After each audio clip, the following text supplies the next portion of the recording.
Okie dokie, we're going to go through self-test 22, and the instructions say to compute all rates correctly to 2 decimal places. So you've got newborn figures for October, and you see them all listed out here, and then some additional information on the fetal deaths and fetal autopsies. So your newborn autopsy rate is what they're asking for in 1A.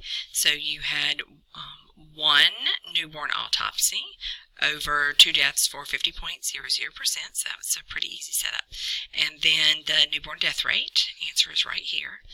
There is a word problem. A neonatal unit records 2 newborn deaths and 2 term infants who were stillborn. An autopsy is performed on the 2 newborns and 1 of the stillborns. A total of 315 newborns were born, 312 were discharged during the same month, and all they want you to calculate is the newborn autopsy rate, even though you were given a ton of information. So you had 2 newborns that had autopsies performed on them over 2 newborn deaths for 100.00%. Now 3 starts on one page and finishes on another, so we'll try to do all that. Number 3, out of 211 discharges, a neonatal unit had 1 death, which was autopsied by the HP. A mother delivered in a taxi cab on the way to the hospital, and she and the infant were admitted upon arrival, but the baby died shortly after admission. So an autopsy was performed on this infant as well. And what's the newborn autopsy? And so what you need to check here, because you and I have the ability to arrive at the same answer, but the numbers may be different. So we don't count the baby that was born in a taxi cab, and there's a note about that in your chapter, that if a baby is born outside the hospital, it's admitted as a pediatric patient. Now, I know we've gone over that before. So following that rule, we only had 1 newborn autopsy to 1 death for 100.00%. And then finally, we are to self-test 33, where it says to compute all rates correctly to 2 decimal places. So number 1 said 5 fetal deaths were recorded in January. Also recorded were 233 live births and 240 live newborn discharges.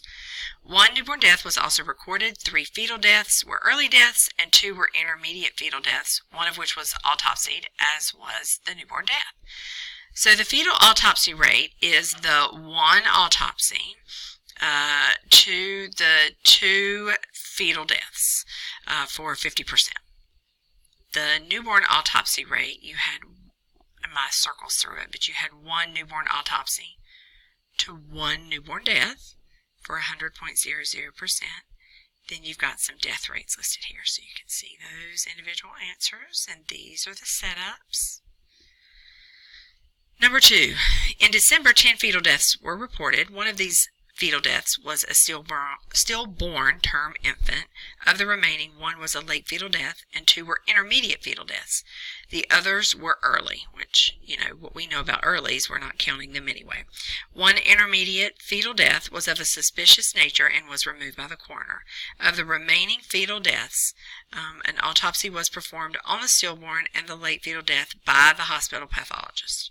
A total of 351 live births, 348 live newborn discharges, and 1 newborn death, which was not autopsied, were recorded in December. And so you've got all that information, and all you're asked for is the fetal autopsy rate and the fetal death rate. And so the fetal autopsy rate is at the bottom of page 133. Autopsies performed on intermediate and late fetal deaths over intermediate and late fetal deaths for the period. So when you pull that information out of your word problem, you're going to find that there were 2 fetal autopsies over 4 intermediate and late fetal deaths for 50.00%. And then here's your answer for the fetal death rate and the way that I set it up. So hopefully you were able to navigate your way through the Chapter 7 worksheets and the things that you missed. If they didn't make sense, go back and take a look at them again. I'm going to tell you one more time to come over to page 128 and make sure that you've made these notes on whatever formula sheet you're going to use for the exam, and follow what you've written here. This will guide you to make sure you include outpatients on the adjusted hospital rate. And that's it.